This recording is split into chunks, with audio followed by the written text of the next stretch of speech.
أعوذ بالله من الشيطان الرجيم. بسم الله الرحمن الرحيم. قد أفلح المؤمنون الذين هم في صلاتهم خاشعون والذين هم عن اللغو معرضون والذين هم للزكاة فاعلون والذين هم لفروجهم حافظون إلا على أزواجهم أو ما ملكت أيمانهم فإنهم غير ملومين فمن ابتغى وراء ذلك فأولئك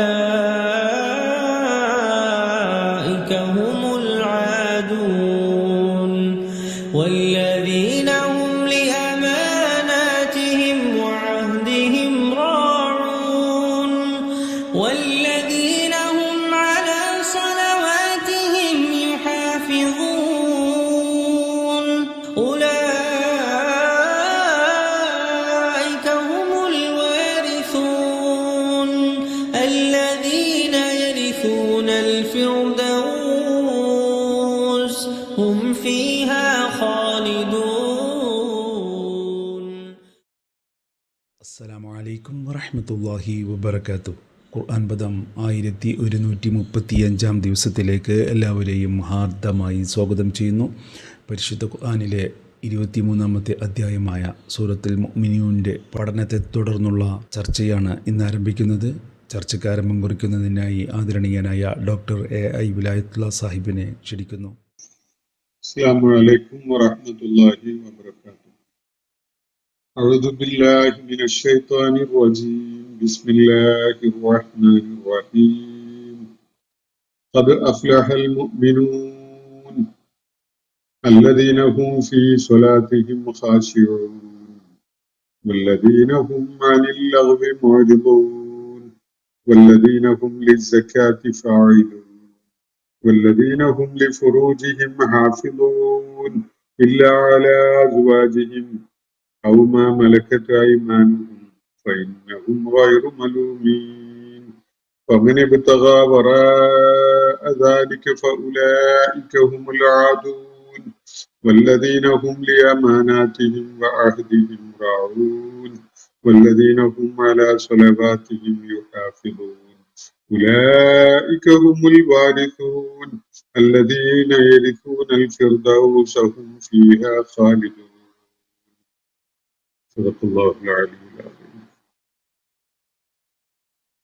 സൂറത്തുൽ മുഅ്മിനൂനിലെ ആദ്യത്തെ 11 ആയത്തുകളാണ് ഞാൻ നിങ്ങളെ കേൾപ്പിച്ചിട്ടുള്ളത്.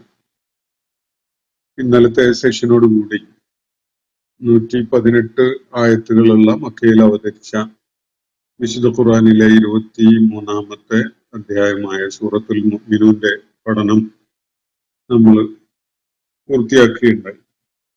അതിനെ തുടർന്നുള്ള ഈ സൂറത്തുമായി ബന്ധപ്പെട്ടുകൊണ്ടുള്ള ചർച്ചയാണ് ഇവിടെ നടക്കേണ്ടിയിരിക്കുന്നത്.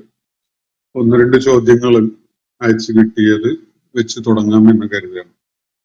കൂടുതൽ വിശദമായ ചോദ്യങ്ങളോ നിരീക്ഷണങ്ങളോ പ്രതികരണങ്ങളോ ഒക്കെ ആർക്കെങ്കിലും ഒക്കെ പങ്കുവെക്കാനുണ്ടെങ്കിൽ നമ്മളെ ഡിസ്കഷൻ ഗ്രൂപ്പിൽ ഖുർആൻ ഡിസ്കഷൻ ഫോറം എന്ന വാട്സപ്പ് ഗ്രൂപ്പിൽ പോസ്റ്റ് ചെയ്യുകയോ അല്ലെങ്കിൽ ക്ലബ് ഹൗസിന്റെ തന്നെ ചാറ്റ് ബോക്സിൽ എഴുതി വിടുകയോ ചെയ്താൽ ഇന്നും നാളെയൊക്കെ ആയിട്ട് നമുക്ക് അവ പരിഗണിക്കാവുന്നതാണ്.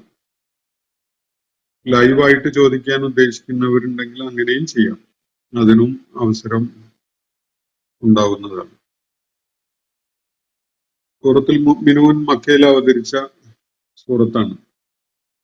മക്കയിൽ നബി സല്ലല്ലാഹു അലൈഹി വസല്ലമയുടെ പ്രബോധന ദൗത്യം ഏതാനും വർഷങ്ങൾ പിന്നിട്ട ഘട്ടത്തിൽ സത്യവിശ്വാസികളെ സവിശേഷ ഗുണങ്ങളുള്ളവരായി രൂപപ്പെടുത്തുന്നതിന്റെ ഭാഗമായിട്ടാണ് ഇതിന്റെ ആദ്യത്തെ ആയത്തുകൾ അവതരിപ്പിക്കപ്പെടുന്നത്.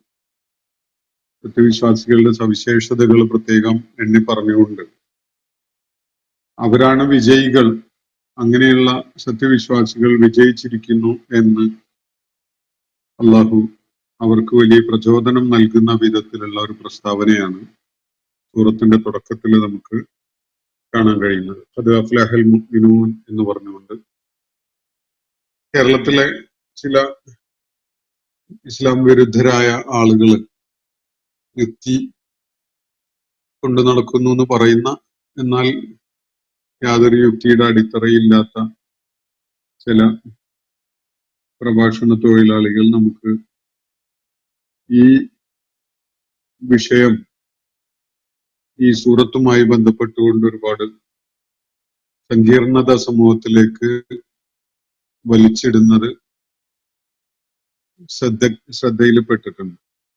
ഞാൻ അതിന്റെ വിശദാംശങ്ങളിലേക്കൊന്നും പോയിട്ടില്ല. അവരെ പൂർണ്ണമായിട്ട് കേൾക്കാനും അവസരം കണ്ടെത്തിയിട്ടില്ല. യഥാർത്ഥത്തില് ഒരു കഴമ്പുമില്ലാത്ത തൊലിപ്പുറമേയുള്ള കുറെ ന്യായവാദങ്ങൾ ഉന്നയിച്ചുകൊണ്ട് സത്യവിശ്വാസ പാതയിലുള്ള ആളുകളെ ആശയക്കുഴപ്പത്തിലാക്കുകയും അവരെ വഴിതെറ്റിക്കുകയും ചെയ്യുക എന്നതാണ് അവർ ലക്ഷ്യമിടുന്നത്. ഇസ്ലാമിക സമൂഹത്തിനകത്ത് വിശ്വാസപരമായ ദൗർബല്യങ്ങൾ ഉണ്ടാക്കുക എന്നതും വിള്ളലുണ്ടാക്കുക എന്നുള്ളതും ഒക്കെയാണ് അവരുടെ ലക്ഷ്യം. അതിന് പറ്റുന്ന ചില വിത്തുകളൊക്കെ അവര് പാകിയിടുന്നുണ്ട് എന്നത് നമുക്ക് കാണാൻ കഴിയും. ഇത് ഖുർആന്റെ തന്നെ ഇജാസിന്റെ ഭാഗമായിട്ടുള്ളതാണ്. അള്ളാഹു സുബ്ഹാനഹു വ തആല മനുഷ്യ സമൂഹത്തിന് നിശ്ചയിച്ചിട്ടുള്ള ബലാഇന്റെ ഭാഗമായിട്ടുള്ള പരീക്ഷണത്തിന്റെ ഭാഗമായിട്ടുള്ളതാണ് ഈ സംഗതി. വിശുദ്ധ ഖുർആന്റെ വെളിച്ചം അത് സമൂഹത്തിൽ നിരന്തരം ഇങ്ങനെ പ്രസരിച്ചുകൊണ്ടിരിക്കാൻ അത് സത്യമാണ് എന്ന് പറഞ്ഞുകൊണ്ട് അത് ഏറ്റുവാങ്ങി അത് കെട്ടിപ്പൂട്ടി ഭദ്രമായി അലമാരയിൽ വെച്ചാൽ അങ്ങനെ സംഭവിച്ചോളണമെന്നില്ല. അതല്ല വേണ്ടത്. യഥാർത്ഥത്തിൽ ഖുർആൻ സജീവമായ ചർച്ചയായി മാറുക തന്നെയാണ് വേണ്ടത്. അപ്പോ ഖുർആൻ എന്നും ലൈം ലൈറ്റിൽ വരുന്നതിന് വേണ്ടി, എന്നും സജീവമായ ശ്രദ്ധയിലും ചർച്ചയിലൊക്കെ വരുന്നതിന് വേണ്ടി അള്ളാഹു സുബ്ഹാനഹു വ തആല തന്നെ ചില സംവിധാനങ്ങൾ ചെയ്തിട്ടുണ്ട് എന്ന് കാണാൻ കഴിയും. ഖുർആൻ കൊണ്ട് എല്ലാവരും സന്മാർഗികളാവുകയില്ല. കുറെ പേര് ഖുർആന്റെ സാന്നിധ്യം കാരണമായിട്ട് അല്ലെങ്കിൽ ഖുർആൻ അവരുടെ ജീവിതത്തിലേക്ക് കടന്നു വന്നു എന്നതുകൊണ്ട് സത്യനിഷേധികളായി മാറാനും വഴിപിഴച്ചവരായി മാറാനും ഒക്കെ കാരണമാവും. സത്യവിശ്വാസം ഉൾക്കൊള്ളുന്നവരായി മാറുന്നതിന് അതിനുള്ള യോഗ്യത ഉള്ളവർക്ക് മാത്രമേ ഭാഗ്യം ഉണ്ടാവുള്ളൂ. ആ യോഗ്യത എന്താണ് എന്നത് ഖുർആൻ അതിന്റെ തുടക്കത്തിൽ തന്നെ വ്യക്തമാക്കിയിട്ടുള്ള കാര്യമാണ്. നമ്മളത് പലതവണ ചർച്ചയിൽ കൊണ്ടുവന്നിട്ടുള്ളതുമാണ്. അപ്പോ ഖുർആൻ എന്റെ കയ്യിലുണ്ട്, അല്ലെങ്കിൽ എന്റെ മേശപ്പുറത്തുണ്ട്, ഞാൻ മനഃപ്പാഠമാക്കിയിട്ടുണ്ട് എന്നുള്ളത് കൊണ്ട് ഞാൻ സന്മാർഗിയാവുന്നില്ല. സന്മാർഗിയാവുന്നതിന് അതിനുള്ള അർഹതയും യോഗ്യതയും ഉണ്ടെങ്കിലേ സാധിക്കുകയുള്ളൂ എന്നതാണ് വസ്തുത. പക്ഷെ ഖുർആൻ എന്നും എവിടെ കൊണ്ടുവച്ചിരുന്നാലും അത് വലിയ ചർച്ചകൾക്ക് വേദിയൊരുക്കും. ആളുകൾക്ക് വലിയ പരീക്ഷണമാകുന്ന വിധത്തിൽ അവരുടെ ചിന്തയെ അത് പിടിച്ചു കുലുക്കും. അപ്പോ ചിന്താപരമായ അത്തരം വെല്ലുവിളികളെ നേരിടേണ്ടി വരുന്ന ഘട്ടത്തില് സത്യസന്ധതയോടുകൂടി അതിനെ സമീപിക്കുകയും ഒരു വെസ്റ്റഡ് ഇൻട്രസ്റ്റ് ഇല്ലാതെ, ഈ സ്ഥാപിത താല്പര്യങ്ങളില്ലാതെ, ഹക്ക് എന്താണോ അതാണ് എനിക്ക് വേണ്ടത്, ഞാൻ അതാണ് പിന്തുടരുക എന്ന ഒരു തീരുമാനത്തോടെ അല്ലാഹുമ്മ അരിനൽ ഹഖ ഹഖൻ വർസുഖ്ന ഇത്തിബാ, അല്ലാഹുമ്മ അരിനൽ ബാത്തില ബാത്തിലം വർസുഖ്ന ജിത്നാബ എന്ന് മനസ്സുകൊണ്ടുള്ള ഒരു തേട്ടം നടത്തിക്കൊണ്ട്, പ്രാർത്ഥന നടത്തിക്കൊണ്ട് അതിനെ സമീപിക്കുന്നവർക്ക് മാത്രമേ അത് പ്രയോജനപ്പെടുകയുള്ളൂ. ബാക്കിയുള്ളവർക്ക് അത് ഒരു ബലാ ആയി മാറുകയും അവര് ലലാലത്തിലേക്ക് വേരുറച്ചവരായി മാറാൻ കാരണമാവുകയും ചെയ്യും. അപ്പോ ആ വിധത്തിലുള്ള നിരന്തരമായ ചർച്ചകള് സമൂഹത്തില് ഖുർആന്റെ സാന്നിധ്യം കാരണമായിട്ട് സംഭവിച്ചുകൊണ്ടിരിക്കും. അതിലാരും ഒരു പരിധിക്കപ്പുറത്തേക്ക് കൺസേൺഡ് ആവേണ്ടതില്ല. കാരണം നമുക്കൊക്കെ വെറുതെ കിട്ടിയ പോലെയാണ് അള്ളാഹുവിന്റെ ദീന്. വാപ്പയും ഉമ്മയും ഒക്കെ മുസ്ലിം ആയിരുന്നത് കൊണ്ട് നമുക്കൊക്കെ ജന്മസിദ്ധമായിട്ട് തന്നെ നമ്മളെ കയ്യിൽ വെച്ച് തന്ന ഒരു സംഗതിയായിട്ടാണ്. എന്നാൽ വേറെ പല ആളുകളുടെയും കാര്യത്തിൽ വളരെ ത്യാഗപൂർണമായ ഒരു ജീവിത പാതയിലൂടെ സഞ്ചരിച്ചാൽ മാത്രം കരഗതമാകാൻ പറ്റുന്ന ഒരു സംഗതിയാണ് അള്ളാഹുവിന്റെ ദീൻ, ഈ സന്മാർഗം എന്ന് പറയുന്നത്. അതുകൊണ്ട് ഇതിൽ വലിയൊരു അനീതി നമുക്ക് അനുഭവപ്പെടും. അവന് മുസ്ലിമായ പാരന്റ്സിന്റെ മകനോ മകളോ ആയി ജനിച്ചത് കൊണ്ട് അവന് ഫ്രീ ആയിട്ട് എളുപ്പത്തിൽ ഇസ്ലാം ലഭിക്കുകയുണ്ടായി. എന്നാൽ വേറൊരാള് അയാളുടെ ജന്മ പശ്ചാത്തലം മറ്റൊന്നായതുകൊണ്ട് അത് സംഭവിച്ചില്ല എന്ന വിധത്തില് നമ്മൾ നോക്കുമ്പോൾ അതിൽ വലിയൊരു അനീതി അടങ്ങിയിട്ടുള്ളതായിട്ട് പ്രത്യക്ഷത്തിൽ നമുക്ക് തോന്നും. യഥാർത്ഥത്തിൽ അതിൽ യാതൊരു അനീതിയും അടങ്ങിയിട്ടില്ല. കാരണം നമ്മളല്ല മൂല്യനിർണയം നടത്തുന്നത്, അത് അള്ളാഹുവാണ്. ഓരോരുത്തരെയും മൂല്യനിർണയം നടത്തുന്നതിന് വേണ്ടി അള്ളാഹുവിന്റെ ഒരു സംവിധാനം പ്രവർത്തിച്ചുകൊണ്ടിരിക്കുന്നുണ്ട്. അത് മുസ്ലിം കുടുംബത്തിൽ ജനിച്ചു, മദ്രസയിൽ പഠിച്ചു, ഇസ്ലാമിക സമൂഹത്തിന്റെ സാമൂഹ്യ സാഹചര്യത്തിൽ വളർന്നു ജീവിച്ചു എന്നതുകൊണ്ട് അഷ്വേർഡ് ആയിട്ട് ഒരാൾക്കും അള്ളാഹുവിന്റെ തൃപ്തി കരസ്ഥമാക്കി ആകാൻ കഴിഞ്ഞു എന്ന് പറയാൻ പറ്റൂല. കാരണം ജീവിതത്തില് സത്യവിശ്വാസികളുടെ വിശ്വാസം ശരിയാണോ, അവര് വിശ്വാസപരമായി ശരിയായ അടിത്തറയിലാണോ നിലകൊള്ളുന്നത് എന്നത് പരീക്ഷിച്ചറിയുന്ന ഒരുപാട് കാര്യങ്ങൾ നിരന്തരം വന്നുകൊണ്ടിരിക്കും.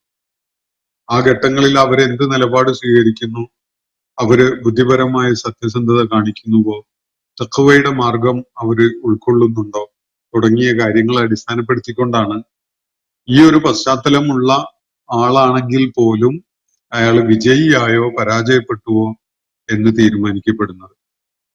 അതുകൊണ്ട് പറയത്തക്ക വ്യത്യാസമൊന്നും നമുക്ക് കാണാൻ കഴിയില്ല. സത്യവിശ്വാസം ഉൾക്കൊള്ളാനുള്ള അവസരം സത്യനിഷേധികളുടെ പാളയത്തിലുള്ള ആളുകൾക്കും അള്ളാഹു തുറന്നു വെച്ചിട്ടുണ്ട്. ഒരു പക്ഷേ പ്രത്യക്ഷത്തില് മുസ്ലിം കുടുംബത്തിൽ ജനിച്ചവർക്ക് അതിന് കൂടുതൽ അവസരമുണ്ട് എന്ന് നമുക്ക് തോന്നിയേക്കാം. പക്ഷെ അവരുടെ മുന്നിൽ ഒരുപാട് പരീക്ഷണങ്ങൾ നിരന്തരം വന്നുകൊണ്ടിരിക്കുന്നുണ്ട്. അതിൽ പലരും പലതുമായി മാറുന്നുണ്ട്. നമുക്കറിയില്ലല്ലോ, ഈ പേര് വെച്ചുകൊണ്ട് അവസാനം മയ്യത്ത് നിസ്കാരം ഏറ്റുവാങ്ങിക്കൊണ്ട് ഖബറിലേക്ക് എടുത്തു വെക്കപ്പെടുന്ന ഒരാള് സ്വർഗത്ത് പോവും, അള്ളാന്റെ റിള നേടിയിട്ടുണ്ടാകും എന്നൊക്കെ നമ്മളെങ്ങനെ ഉറപ്പിക്കുക? അതൊന്നും അങ്ങനെ നമുക്ക് ഉറപ്പിക്കാൻ പറ്റുന്ന കാര്യമേ അല്ല.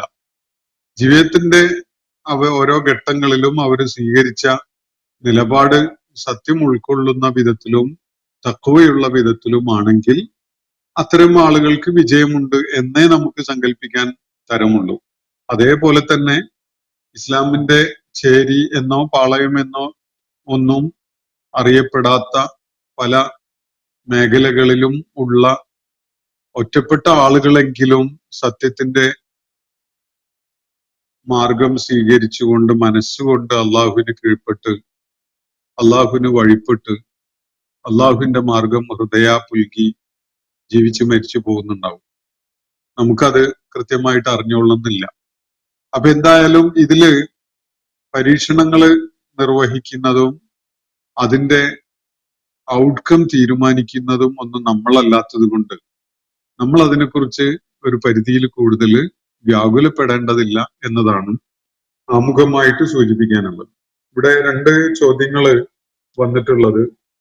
ഒന്ന്, നൂഹ് അലൈഹി ഇസ്ലാമാണ് ആദ്യമായി കപ്പലുണ്ടാക്കിയത് എന്നതിന് ഖുർആന്റെ മറ്റ് ചില ആയത്തുകൾ പ്രകാരം അത് ശരിയാകുമോ? കരയിലെ ഉയർന്ന പ്രദേശത്ത് നിർമ്മാണം ആരംഭിച്ചപ്പോൾ അദ്ദേഹത്തെ നാട്ടുകാർ പരിഹസിച്ചതായ ആയത്ത് അവർക്ക് കപ്പൽ വെള്ളത്തിൽ ഇറക്കേണ്ടുന്ന വാഹനം ആണെന്ന് അറിയാമായിരുന്നു എന്നല്ലേ അനുമാനിക്കേണ്ടത് എന്നാണ് ചോദ്യം. ഇവിടെ ഉന്നയിക്കപ്പെടുന്ന ഒരു സംഗതി, ഖുർആൻ പരാമർശിക്കുന്ന വിധത്തില് ഈ ആദ്യമായി കപ്പൽ നിർമ്മിച്ചത് നൂഹ് അലൈഹി ഇസ്ലാം ആണെങ്കിൽ കുന്നിന്റെ മുകളിൽ വെച്ച് കപ്പൽ നിർമ്മാണം നടത്തിയപ്പോൾ നാട്ടുകാർ പരിഹസിച്ചല്ലോ. നാട്ടുകാർക്ക് പരിഹസിക്കാൻ സാധിച്ചത് വെള്ളത്തിൽ ഓടുന്ന വാഹനമാണ് കപ്പല് എന്ന് മനസ്സിലായത് കൊണ്ടല്ലേ? അപ്പൊ അവർക്ക് നേരത്തെ കപ്പലിനെ കുറിച്ച് ഒരു ധാരണ ഉണ്ടായിരുന്നത് കൊണ്ടാണല്ലോ അങ്ങനെ ചോദിക്കാൻ പറ്റിയിട്ടുള്ളത്, അല്ലെങ്കിൽ പരിഹസിക്കാൻ പറ്റിയിട്ടുള്ളത് എന്നതാണ് ഈ ചോദ്യം. അത് പ്രത്യക്ഷത്തില് ശരിയാണല്ലോ എന്നൊക്കെ തോന്നും ഈ ചോദ്യം, പക്ഷെ അത് ശരിയല്ല. യഥാർത്ഥത്തിൽ നൂഹ് അലൈഹി ഇസ്ലാമിന് അള്ളാഹുവിന്റെ മേൽനോട്ടത്തില് അള്ളാഹുവിന്റെ മാർഗദർശന പ്രകാരം കപ്പൽ നിർമ്മിക്കാൻ വേണ്ടി തന്റെ മാർഗം പിൻപറ്റിയ ആളുകളെ രക്ഷപ്പെടുത്തുന്നതിന്, അതുപോലെ അള്ളാഹു നിർദ്ദേശിച്ച ഭൂമുഖത്തുള്ള സകല ജീവജാലങ്ങളിലെയും ഒരു പേർ രക്ഷപ്പെടുത്തി കപ്പലില് പ്രളയത്തെ അതിജീവിക്കാൻ വേണ്ടി അള്ളാഹു നൽകിയ നിർദ്ദേശമാണ് നൂഹ് അലൈഹി ഇസ്ലാം. അതുപ്രകാരം നൂഹ് അലൈഹി ഇസ്ലാം കപ്പൽ നിർമ്മിക്കുന്നത് ഒരു ഉയർന്ന പ്രദേശത്ത് തന്നെയാണ്. ഖുർആന്റെ സൂചന നമുക്ക് സൂചനകളിൽ നിന്ന് മനസ്സിലാക്കാൻ സാധിക്കും. മാത്രമല്ല കപ്പൽ നിർമ്മാണം അതിനു മുമ്പ് നടന്നിരുന്നതായിട്ടുള്ള യാതൊരു സൂചനകളും എന്റെ അന്വേഷണത്തിൽ കണ്ടെത്താൻ പറ്റിയിട്ടില്ല. ഇനി നേരത്തെ വല്ല കപ്പലും ആരെങ്കിലും ഒക്കെ ഉണ്ടാക്കി വെള്ളത്തില് യാത്ര ആരംഭിച്ചിട്ടുണ്ടായിരുന്നെങ്കിലാണ് ഈ കുന്നിന്റെ മുകളിലല്ല വെള്ളത്തില്, അല്ലെങ്കിൽ ഈ അരുവിയോടോ അല്ലെങ്കിൽ കടൽ തീരത്തിനോടോ ഒക്കെ ചേർന്ന ഒരിടത്ത് കപ്പലുണ്ടാക്കണം എന്നൊരാലോചന നൂഹ് അലൈഹി ഇസ്ലാമിനോ അല്ലെങ്കിൽ അതിന് മുതിർന്ന ആളുകൾക്കോ ഉണ്ടാവുക. നേരത്തെ ഒരു കപ്പലിന്റെ മാതൃക ഉണ്ടെങ്കിലാണ് ഈ വെള്ളത്തോട് അടുത്ത് വെച്ചുള്ള ഒരു നിർമ്മാണശാലയിൽ അത് നിർമ്മിക്കുന്ന കാര്യം ആലോചിക്കുക എന്നതാണ് അതിന്റെ സ്വാഭാവികത. ആളുകൾ പരിഹസിച്ചതിന്റെ കാരണം അതല്ല. നൂഹ് അലൈഹിസ്സലാം ജനങ്ങൾക്ക് താക്കീത് നൽകിയിട്ടുണ്ടായിരുന്നു. ഒരു പ്രളയം വരാൻ പോകുന്നു, ആ പ്രളയക്കെടുതിയിൽ എല്ലാവരും മുങ്ങി മരിച്ചു പോകും. അതുകൊണ്ട് സത്യവിശ്വാസ മാർഗം സ്വീകരിച്ചുകൊണ്ട് തന്റെ കൂടെ കപ്പലിൽ പ്രവേശിക്കാൻ എല്ലാവരും ഒരുങ്ങിക്കൊള്ളണം എന്നുള്ള നിലക്ക് ഒരു താക്കീത് നൂഹ് അലൈഹിസ്സലാം എല്ലാവർക്കുമായിട്ട് നൽകിയിട്ടുണ്ടായിരുന്നു. സ്വാഭാവികമായിട്ടും അവര് സങ്കല്പിക്കുമല്ലോ, അത് വെള്ളത്തിലാണല്ലോ. പ്രളയം എന്ന് പറയുമ്പോ വെള്ളം അപ്പൊ വെള്ളത്തിന്റെ രണ്ട് മേഖലകൾ, ഇപ്പോ കടലും പുഴയും ഒക്കെ ഒന്നായി മാറുന്ന, ജലവിധാനം കരയിലേക്ക് ഉയർന്നു വന്ന് ആൾപ്പാർപ്പുള്ള ഇടങ്ങളിലൊക്കെ വെള്ളം നിറഞ്ഞിരിക്കുന്ന ഒരു അവസ്ഥയിലേക്ക് കാര്യങ്ങൾ മാറുമ്പോഴാണ് കപ്പൽ വേണ്ടി വരിക എന്നുള്ളത് എല്ലാവർക്കും അറിയാം. അത് കോമൺ സെൻസിക്കലാണ്. അപ്പൊ നൂഹ് അലൈഹി ഇസ്ലാം കപ്പൽ നിർമ്മിക്കുന്നത് കുന്നിന്റെ മുകളിലായതുകൊണ്ട് സ്വാഭാവികമായിട്ടും ഇതെങ്ങനെയാണ് വെള്ളത്തിലേക്ക് നീറ്റിലേക്ക് ഇറക്കുക എന്ന ഒരു ചോദ്യം അവരത് കണ്ടും നോക്കിയും നിരീക്ഷിക്കുന്നവർക്ക് സ്വാഭാവികമായിട്ടും അവരുടെ മനസ്സിൽ ഉയർന്നു വരും. അമേരിക്കയിലെ ഒരു പട്ടണത്തില് നൂഹ് അലൈഹി ഇസ്ലാമിന്റെ കപ്പലിന്റെ മാതൃക എന്ന പേരിൽ ബൈബിളിലെ സൂചനകൾ വെച്ചുകൊണ്ട് ഒരു മോഡൽ നിർമ്മിച്ചു വെച്ചിട്ടുണ്ട്. ധാരാളം സന്ദർശകരെ ആകർഷിക്കുന്ന ഒരു സന്ദർശന കേന്ദ്രമാണ്. അപ്പൊ ഈ കപ്പലിന്റെ ഒരു മാതൃക, അത് ബൈബിളിലെ വിവരണം ഒന്നും ദൈവികമായ വിവരണത്തിന്റെ ഭാഗമായിക്കൊള്ളണമെന്നില്ല. പക്ഷെ നമുക്ക് അതിന്റെ ഒരു റിമോട്ട് ആയിട്ടുള്ള ഒരു സാധ്യത നമ്മൾ സങ്കല്പിച്ചുകൊണ്ട് കാണുകയാണെങ്കിൽ പോലും ദീർഘമായ ഒരു കാലം എടുത്തുകൊണ്ട് മാത്രം നിർമ്മിക്കാൻ സാധിക്കുന്ന ഒരു സംഗതിയാണ് അതിജീവനത്തിന് വേണ്ടി നൂഹ് അലൈഹി ഇസ്ലാം നിർമ്മിച്ച ആ കപ്പല്. ഒരുപാട് കാലം അതിന്റെ നിർമ്മാണത്തിന് എടുത്തിട്ടുണ്ടാവും. ഒരു പടുകൂറ്റൻ സംവിധാനമല്ലേ. കണ്ട ജീവജാലങ്ങളെയൊക്കെയും അതിനകത്ത് അവയുടെയൊക്കെ പേയേഴ്സിനെ അതിനകത്ത് കയറ്റി രക്ഷപ്പെടുത്തണം. നൂഹ് അലൈഹി ഇസ്ലാമിനോടൊപ്പം ചേർന്ന ആളുകളെ രക്ഷപ്പെടുത്തണം. അതുപോലെ ഇവർക്കൊക്കെ വേണ്ട ഭക്ഷ്യവിഭവങ്ങളും അതുപോലെയുള്ള പ്രാഥമിക സൗകര്യങ്ങൾക്കുള്ള സംവിധാനങ്ങളും ഒക്കെ കാണണം. ദിവസങ്ങളോളം കപ്പലിനകത്ത് അവർക്ക് തങ്ങേണ്ടി വരും. ജലവിധാനം താഴ്ന്ന് സാധാരണഗതിയിലേക്ക് തിരിച്ചു പോയതിനു ശേഷം മാത്രമേ അവർക്ക് കപ്പലിൽ നിന്ന് വെളിയിൽ വരാൻ സാധിക്കുകയുള്ളൂ. അപ്പൊ ഇതിനൊക്കെ വേണ്ട മുൻകരുതലോട് കൂടിയുള്ള വലിയൊരു പടുകൂറ്റൻ കപ്പൽ നിർമ്മിക്കുമ്പോൾ സ്വാഭാവികമായിട്ടും ഒരുപാട് കാലം അതിനിടക്ക് കഴിഞ്ഞു പോയിട്ടുണ്ടാകും. ആ കാലം ജനങ്ങൾ അതിനെക്കുറിച്ച് ആലോചിക്കുമല്ലോ. നൂഹ് അലൈഹി ഇസ്ലാം പ്രളയത്തിൽ നിന്ന് ജനങ്ങളെ രക്ഷപ്പെടുത്താൻ വേണ്ടി ഒരു ആ, ഒരു സംവിധാനം ഉണ്ടാക്കുന്നുണ്ട് എന്നൊരു ചിന്ത അവരിലുണ്ടാകുമ്പോൾ അവരതിനെ കുറിച്ച് ആലോചിക്കും. അങ്ങനെയാണ് അവരിത് നീറ്റിലിറക്കുന്ന കപ്പലായിട്ട് മനസ്സിലാക്കുന്നത് എന്നതാണ് ഞാൻ അതിനെക്കുറിച്ച് മനസ്സിലാക്കുന്നത്. അതിന് പ്രത്യേകിച്ച് അവർക്ക് നേരത്തെയുള്ള ഒരു അറിവൊന്നും ഉണ്ടാവണമെന്നില്ല. ഇപ്പൊ കപ്പല് മാറ്റിവെച്ച് നമ്മള് വിമാനത്തിന്റെ കാര്യം ആലോചിക്കുക. നമ്മുടെ നാട്ടിൽ തന്നെ, കേരളത്തിൽ തന്നെ പല സ്കൂൾ കുട്ടികളും ഈ വിമാനത്തിന്റെ മാതൃകകൾ ഉണ്ടാക്കി പറത്തിച്ചത് നമുക്ക് വീഡിയോ പലതും ഇപ്പോ യൂട്യൂബിലൊക്കെ കാണാൻ കഴിയും. ഇപ്പം അങ്ങനെയുള്ള സംരംഭങ്ങൾ ആരെങ്കിലുമൊക്കെ തുടങ്ങുമ്പോ ഈ വിമാനം ഉണ്ടാക്കുന്നു എന്ന വിധത്തില് പറയപ്പെടുമ്പോൾ തന്നെ എല്ലാവരും അത് ആലോചിക്കുക, ഇത് എയറിലൂടെ മൂവ് ചെയ്യാനുള്ള ഒരു സംവിധാനമാണല്ലോ, കരയിലൂടെ ഓടാനുള്ളതല്ലല്ലോ എന്നുള്ളത് സ്വാഭാവികമായിട്ടുള്ള ഒരു ആലോചനയാണ്. അതിന് നേരത്തെ ഒരു വിമാനം കണ്ട് വിമാനത്തിന്റെ പ്രവർത്തനം എങ്ങനെയാണെന്ന് മനസ്സിലാക്കിയ ഒരു പശ്ചാത്തലമൊന്നും അതിന് ആവശ്യമില്ല. അല്ലാതെ തന്നെ ആ ആശയം കേൾക്കുമ്പോൾ തന്നെ എല്ലാവർക്കും മനസ്സിലാവും ഇത് കരയിൽ നിന്ന് ഉയർന്ന് വായുവിലേക്ക് പൊങ്ങി വായുവിലാണ് പറക്കേണ്ടത് എന്നത് എല്ലാവരും സങ്കല്പിക്കും. അത് അത്രയേ ഉള്ളൂ. ഈ കപ്പലിന്റെ കാര്യത്തിലും നൂഹ് അലൈഹി ഇസ്ലാം കുന്നിന്റെ മുകളില് കപ്പൽ ഉണ്ടാക്കുന്നത് ദൈവിക നിർദ്ദേശപ്രകാരമാണ്. ഒരു മാതൃക കണ്ടുകൊണ്ടാണ് ഉണ്ടാക്കി തുടങ്ങിയിരുന്നതെങ്കിൽ തീരത്തോട് ചേർന്ന് ഉള്ള ഏതെങ്കിലും കടലിന്റെ വക്കത്തോ അല്ലെങ്കിൽ പുഴയോരത്തോ ഒക്കെ ആയിട്ടായിരിക്കണം അതിന്റെ പണി തുടങ്ങാൻ. കാരണം അങ്ങനെ സാധിക്കുകയുള്ളൂ. നേരത്തെ ഒരു കപ്പലോ തോണിയോ ഒക്കെ ഉണ്ടാക്കി പരിചയിച്ച ആളുകളുടെ ഒരു മാതൃക നമ്മളെ മുന്നിലുണ്ടെങ്കിൽ അങ്ങനെ നമ്മളുടെ ചിന്ത പ്രവർത്തിക്കുകയുള്ളൂ.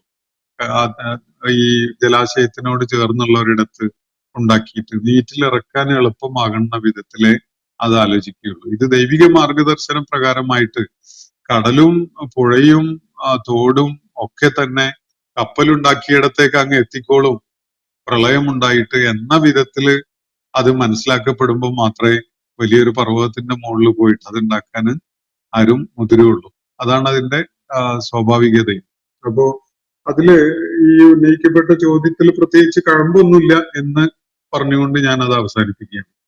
അപ്പോ മറ്റൊരു ചോദ്യം ഇവിടെ ഉന്നയിക്കപ്പെട്ടിരിക്കുന്നത് വളരെ ആസൂത്രിതമായി ഹദീസുകളെ നിഷേധിച്ചും അപ്രസക്തമാക്കിയും പരിശുദ്ധ ഖുർആനിലെ ആയത്തുകളെ ദുർവ്യാഖ്യാനിച്ച് വിശ്വാസികൾക്കിടയിൽ വിശ്വാസിയായി ചമഞ്ഞ് പുതുതലമുറയിൽ മാത്രമല്ല വാർദ്ധക്യത്തിലേക്ക് പ്രവേശിച്ച് വീട്ടിൽ ഒതുങ്ങിക്കൂടുന്ന വല്ലിപ്പമാരുടെ ഈമാനിനെ പോലും പിഴപ്പിക്കുന്ന സർവമത സത്യവാദം പ്രചരിപ്പിക്കുന്ന ഖുർആൻ അകംപൊരുൾ എന്ന ശൈത്താനീയത്തിനെതിരെ സൂറത്തുൽ മുഅ്മിനൂന്റെ പഠനത്തിന്റെ അടിസ്ഥാനത്തിൽ പ്രതികരിക്കേണ്ടതില്ലേ എന്നതാണ് ചോദ്യം. ഒരുപാട് വിഷയങ്ങൾ അടങ്ങിയിട്ടുള്ള ഒരു ചോദ്യമാണിത്. ഹദീസ് നിഷേധം, അതുപോലെ വിശുദ്ധ ഖുർആനെ ദുർവ്യാഖ്യാനം ചെയ്യല്, പിന്നെ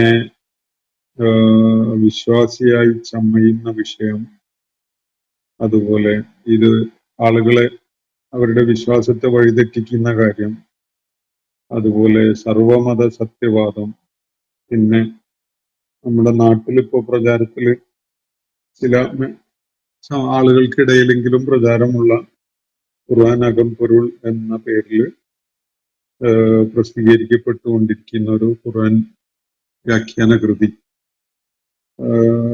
ഇതൊക്കെയാണ് ഇവിടെ ഉന്നയിക്കപ്പെട്ടിരിക്കുന്ന വിഷയങ്ങൾ. സൂറത്തുൽ മുഅ്മിനൂന്റെ പശ്ചാത്തലത്തിൽ ഇവയെ അഡ്രസ് ചെയ്യേണ്ടതില്ലേ എന്നുള്ളതാണ് ചോദ്യം.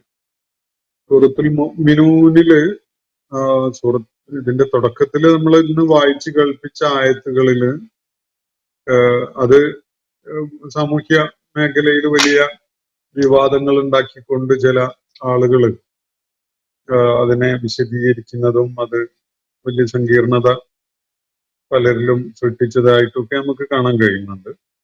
ഈ സർവമത സത്യവാദം പോലെയുള്ള ആശയങ്ങള് സൂറത്തുൽ മുഅ്മിനൂനിൽ യഥാർത്ഥത്തിൽ അതിനുള്ള ഒരു മറുപടി നമുക്ക് സൂറത്തുൽ മുഅ്മിനൂനിൽ കാണാൻ സാധിക്കും. അത് ഇതിനെ മുഴുവനായിട്ടും ഇന്ന് പ്രതികരിക്കാൻ കഴിയുമെന്ന് തോന്നുന്നില്ല. ചില കാര്യങ്ങൾ മാത്രം ഞാൻ സൂചിപ്പിക്കാം. ബാക്കി ഇൻഷാ അല്ലാഹ് നാളെ പറയാം. ഇപ്പൊ തന്നെ ഇനി 5 അല്ലേ ഇന്നത്തെ സമയമുള്ളൂ. അപ്പോ ഈ സൂറത്തുൽ മുഅ്മിനൂനിലെ 51 മുതൽ 55 വരെയുള്ള ആയത്തുകളൊന്ന് വീണ്ടും വായിച്ചാൽ നമുക്കിതിനെ കുറിച്ച് നല്ലൊരു ധാരണ കിട്ടും. യാ അയ്യുഹർ റുസുലു കുലൂ മിനത് ത്വയ്യിബാതി വഅമലൂ സ്വാലിഹൻ ഇന്നി ബിമാ തഅമലൂന അലീം. പ്രവാചകന്മാരെ നൂഹ് അലൈഹിസ്സലാം മുതൽ ഇങ്ങോട്ടുള്ള പ്രവാചകന്മാരെ പരാമർശിച്ചതിന് ശേഷം അള്ളാഹു പൊതുവായിട്ട് പ്രവാചകന്മാരെ അഭിസംബോധന ചെയ്തുകൊണ്ട് അവരെ വിളിച്ചുകൊണ്ട് പറയുകയാണ്, നിങ്ങൾ നല്ലത് തിന്നുകയും നന്മ പ്രവർത്തിക്കുകയും ചെയ്യുക എന്നാണ് നിർദ്ദേശിക്കുന്നത്. കുലൂമിന ത്വയ്യിബാത്തി വഅമലൂ സ്വാലിഹ. നമ്മൾ വളരെ കൂടുതലായിട്ട് ഇത് വിശദീകരിച്ചിട്ടുണ്ട് ഈ ആയത്ത്. ഇന്നി ബിമാ തഅമലൂന അലീം, നിങ്ങൾ ചെയ്തുകൊണ്ടിരിക്കുന്നതൊക്കെയും വളരെ സൂക്ഷ്മമായിട്ട് ഞാൻ അറിയുന്നുണ്ട് എന്നും പറയാം. അതിനുശേഷം അള്ളാഹു പറയുന്ന ഒരു കാര്യം നോക്കും, വൈന്ന ഹാദിഹി ഉമ്മത്തുക്കും ഉമ്മത്തം വാഹിദ. ഖുർആന്റെ സാമൂഹ്യ വീക്ഷണമാണത്.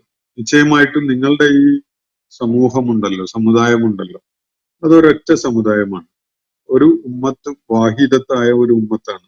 വാന റബ്ബുക്കും ഫത്തഖൂൻ, ഞാനാണ് നിങ്ങളുടെ റബ്ബ്, നിങ്ങൾ എന്നെയാണ് ഭയപ്പെടേണ്ടത്, എന്നോടാണ് തഖ്വയുടെ നിലപാട് നിങ്ങൾ സ്വീകരിക്കുക. അപ്പോ അള്ളാഹുവിടെ മുന്നോട്ട് വെക്കുന്നത് ഒരുപാട് സമുദായങ്ങളില്ല.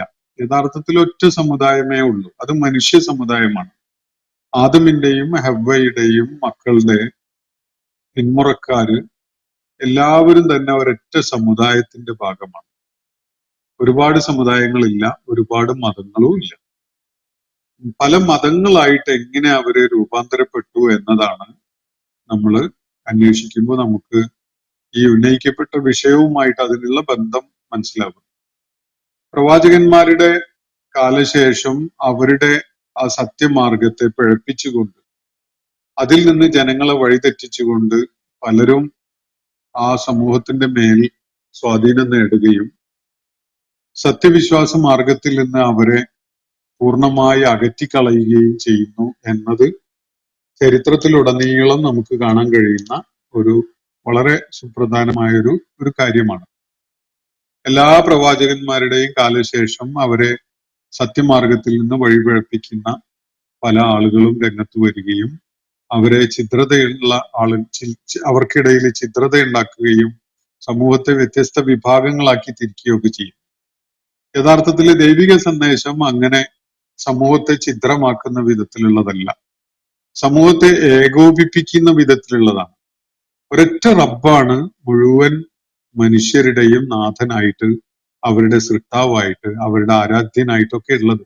ഒരേ ഒരു റബ്ബാണ്, പ്രപഞ്ചത്തിന്റെ സൃഷ്ടാവായ ആ റബ്ബാണ് മുഴുവൻ മനുഷ്യരുടെയും സൃഷ്ടാവ്, മുഴുവൻ മനുഷ്യരുടെയും നാഥൻ. ഇതാണ് ഖുർആൻ മുന്നോട്ട് വെക്കുന്ന എല്ലാ പ്രവാചകന്മാരും പഠിപ്പിച്ചിട്ടുള്ള സംഗതി. അപ്പൊ മനുഷ്യരാശിക്ക് ഏത് കാലഘട്ടത്തിൽ ഏത് പ്രദേശത്തുള്ള മനുഷ്യ സമൂഹങ്ങളിൽ ഏത് വിഭാഗമായാലും അവർക്കൊക്കെയും ദൈവിക മാർഗദർശനമായിട്ട് നൽകപ്പെട്ടിരിക്കുന്നത് ഒരേ കാര്യം തന്നെയാണ്. അപ്പൊ എവിടെയെങ്കിലും ആ ആശയത്തിൽ നിന്ന്, ആ വിശ്വാസ പാതയിൽ നിന്ന് ആളുകൾ മറ്റൊരു വഴിയിലേക്ക് തെന്നി മാറി പോകുന്നുണ്ടെങ്കിൽ അവിടെ ചിത്രതയുണ്ടാകുന്നു, അത് പിഴച്ച മാർഗമായി മാറുന്നു എന്നതിൽ യാതൊരു സംശയവുമില്ല. അപ്പോ എങ്ങനെയാണ് ഇന്നഹാദിഹി ഉമ്മത്തുക്കും ഉമ്മത്തം വാഹിദ, നിങ്ങളുടെ ഈ സമുദായം ഒരൊറ്റ സമുദായമാണ്, അന റബ്ബുക്കും, ഞാനാണ് നിങ്ങളുടെ നാഥൻ എന്ന് അള്ളാഹു പഠിപ്പിച്ചിട്ട് ആ ഒരു കാര്യത്തെ കൈയൊഴിഞ്ഞുകൊണ്ട് ലോകം പല സമൂഹങ്ങളായിട്ട് മാറിയിട്ടുള്ളത്. അപ്പൊ അത് തന്നെ വ്യക്തമാക്കുന്നത് ഇവിടെ വ്യതിചലനങ്ങളാണ്, പിഴച്ച മാർഗങ്ങളിലേക്ക് ആളുകൾ പോകുന്നതോടു കൂടിയാണ് അതിന് വേറൊരു ലേബല്, വേറൊരു പേര്, വേറൊരു ഐഡന്റിറ്റി ഒക്കെ കിട്ടിക്കൊണ്ട് അവര് മറ്റൊരു മതവും മറ്റൊരു സമൂഹവുമായിട്ട് മാറുന്നത്.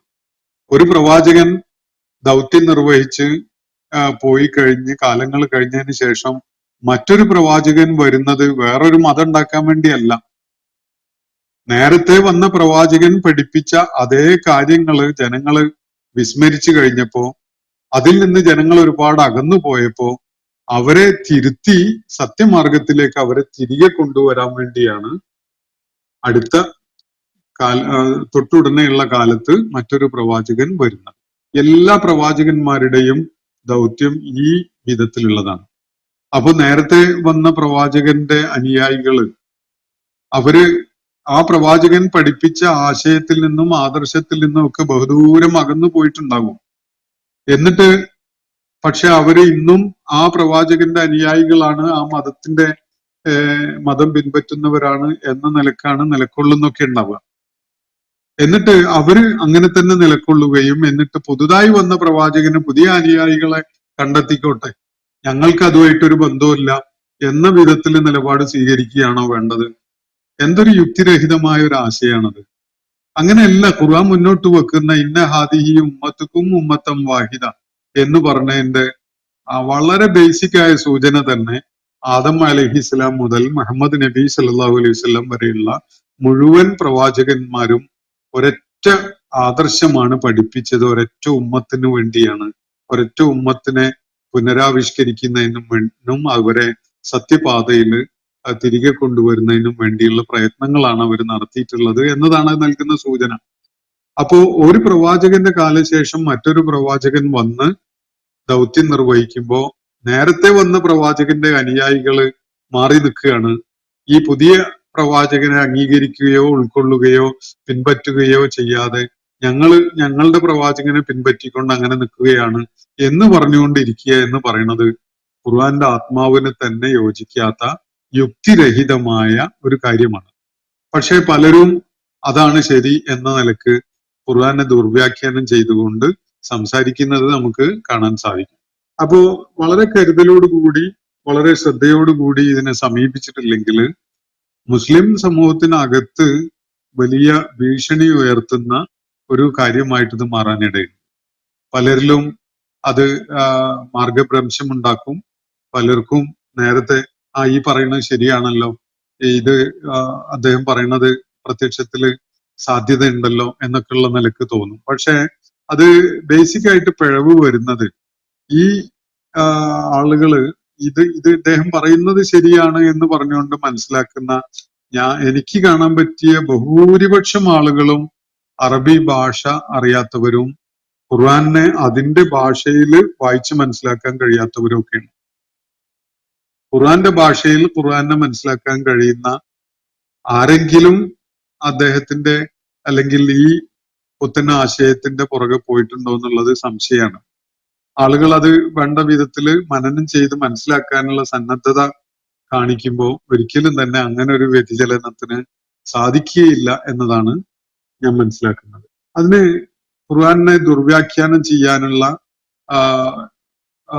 വളരെ അടിസ്ഥാനരഹിതമായ വളരെ യുക്തിരഹിതമായ പല വഴികളും അവർ സ്വീകരിക്കുന്നതും നമുക്ക് കാണാൻ കഴിയും.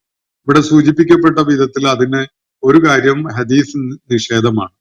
ഹദീസ് നിഷേധം, ഹദീസുകള് അസ്വീകാര്യമാണ്, അതിന് പ്രത്യേകിച്ച് യാതൊരു പ്രാബല്യവുമില്ല, സ്വീകാര്യതയുമില്ല എന്ന് വരുത്തി തീർത്താല് പിന്നെ ഖുർആനെ സ്വന്തം നിലക്കങ്ങ് വേണ്ട വിധത്തിൽ വ്യാഖ്യാനിച്ച് എന്തു ആക്കി കളയും. അതാണ് ഇത്തരം പ്രവണതകളുടെ ഒരു അടിസ്ഥാനപരമായ ഒരു സമീപനം തന്നെ. കാരണം ഹദീസുകൾ ഇല്ലെങ്കിൽ പിന്നെ ഖുർആന്റെ വിശദീകരണങ്ങള് പിന്നെ ഈ പറയുന്ന ആളുകൾക്കൊക്കെ മനസ്സ് തോന്നിയത് അങ്ങ് പറഞ്ഞാൽ മതിയല്ലോ. ഇപ്പൊ നമസ്കാരത്തിനെ കുറിച്ച് ഖുർആൻ പറയുന്നത് മാത്രം വെച്ചുകൊണ്ട് നമുക്ക് എങ്ങനെ നമസ്കരിക്കണം എന്ന കാര്യങ്ങളൊന്നും ഒരു രൂപരേഖ ഉണ്ടാക്കുക സാധ്യമല്ല. അതിന് ഹദീസിന്റെ പിൻബലം വേണം. പക്ഷെ ഹദീസുകള് നമ്മൾ അസ്വീകാര്യമായി പ്രഖ്യാപിച്ചു കഴിഞ്ഞാലോ പിന്നെ ഈ വ്യാഖ്യാനിക്കാൻ ഒരുമ്പെടുന്ന ആൾക്ക് വായിൽ തോന്നിയതൊക്കെ ഇങ്ങനെ പറഞ്ഞുകൊണ്ടിരിക്കുക എന്നുള്ളതാണ് പിന്നെ സംഭവിക്കുന്നത്. ഈ പാവപ്പെട്ട അറബി ഭാഷ അറിയാത്ത ഖുർആൻ അതിന്റെ ഭാഷയിൽ വിശകലനം ചെയ്യാനുള്ള കഴിവില്ലാത്ത പല ആളുകളും വളരെ ഉയർന്ന വിദ്യാഭ്യാസം ഉള്ളവരൊക്കെ തന്നെയാണ്, ഭൗതിക വിദ്യാഭ്യാസമൊക്കെ ഉണ്ടാവും. പക്ഷെ അത്തരം ആളുകള് ഇയാൾ പറയുന്നത് ശരിയാണല്ലോ എന്ന വിധത്തിലാണ് അതിന്റെ പുറകെ പോകുന്നത് നമുക്ക് കാണാൻ കഴിയുന്നത്. വളരെ ഒരു അടിത്തറയും ഇല്ലാത്ത യുക്തിരഹിതമായ ഒരു കാര്യമാണ്. ഒരു ഉദാഹരണം ഞാൻ പറഞ്ഞാല്, ഞാൻ ഒരിക്കല് ഈ അകംപൊരുളിന്റെ ഗ്രന്ഥകാരൻ ഒരു പ്രഭാഷണത്തിൽ പറയുന്നത് കേട്ടത്, ഇസ്ലാമില് ബലിയേ ഇല്ല, മൃഗങ്ങളുടെ ജീവൻ എടുത്തുകൊണ്ട് ബലി നൽകുക എന്നത് ഇസ്ലാമിന്റെ അധ്യാപനമല്ല എന്നൊക്കെ പറഞ്ഞുകൊണ്ട് ഇസ്മായിൽ അലൈഹി ഇസ്ലാമിന് ബലി നൽകാൻ ഇബ്രാഹിം അലൈഹി ഇസ്ലാമിന് സ്വപ്ന ദർശനമുണ്ടായ സംഗതിയൊക്കെ അതിനെയൊക്കെ തള്ളിക്കളഞ്ഞുകൊണ്ട് ഒരു ഖുർആനിലെ ഒരു ആയത്തിനെ അദ്ദേഹം അർത്ഥം കൊടുക്കുന്ന കണ്ടാൽ നമ്മൾ അത്ഭുതപ്പെട്ടു പോകും. ഫതല്ലഹുലിൽ ജബീൻ എന്നൊരു വാക്ക്, ഒരു എക്സ്പ്രഷൻ ഖുർആനിലെ ഒരു ആയത്തിന്റെ ഭാഗമാണ്.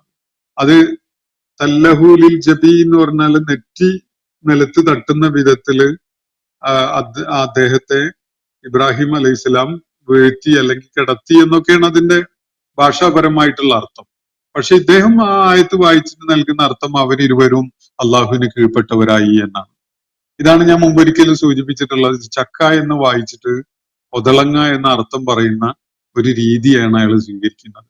അത് പക്ഷേ സാധാരണ അറബി ഭാഷ മനസ്സിലാക്കാൻ, അറബി ഭാഷയിലുള്ള ഒരു എക്സ്പ്രഷൻ മനസ്സിലാക്കാൻ കഴിയാത്ത ആളുകളെ സംബന്ധിച്ചിടത്തോളം സംസാര വൈഭവത്തിന്റെയോ അല്ലെങ്കിൽ അദ്ദേഹത്തിന്റെ വേഷഭൂഷാദികളുടെയോ ഒക്കെ കാരണമായിട്ട് അതാണ് ശരിയെന്ന് തോന്നാനൊക്കെ എളുപ്പത്തിൽ സാധ്യതയുണ്ട്. ഇങ്ങനെ അതിൽ പെട്ടുപോകുന്ന ധാരാളം ആളുകളെ നമുക്ക് കാണാൻ സാധിക്കും.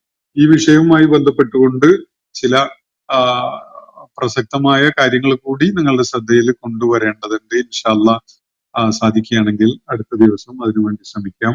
വേറെയും ചോദ്യങ്ങളോ നിരീക്ഷണങ്ങളോ ഒക്കെ ഉണ്ടെങ്കിൽ നമുക്കതും പരിഗണിക്കാവുന്നതാണ്. അള്ളാഹു നമ്മെ എല്ലാവരെയും അനുഗ്രഹിക്കുമാറാവട്ടെ. വാഖിറു ദഅ്വാനാ അൽഹംദുലില്ലാഹി റബ്ബിൽ ആലമീൻ. അസ്സലാമു അലൈക്കും വറഹ്മത്തുള്ളാഹി വബറകാതുഹു. ഇന്നത്തെ ഖുർആൻ പദം ഇവിടെ സമാപിക്കുന്നു. ഖുർആൻ പഠനത്തിൽ പങ്കെടുത്ത എല്ലാവർക്കും അള്ളാഹു അർഹമായ പ്രതിഫലം നൽകി അനുഗ്രഹിക്കട്ടെ. വആഖിറു ദഅ്വാനാ അനിൽ ഹംദുലില്ലാഹി റബ്ബിൽ ആലമീൻ. അസ്സലാമു അലൈക്കും വറഹ്മത്തുള്ളാഹി വബറകാതുഹു.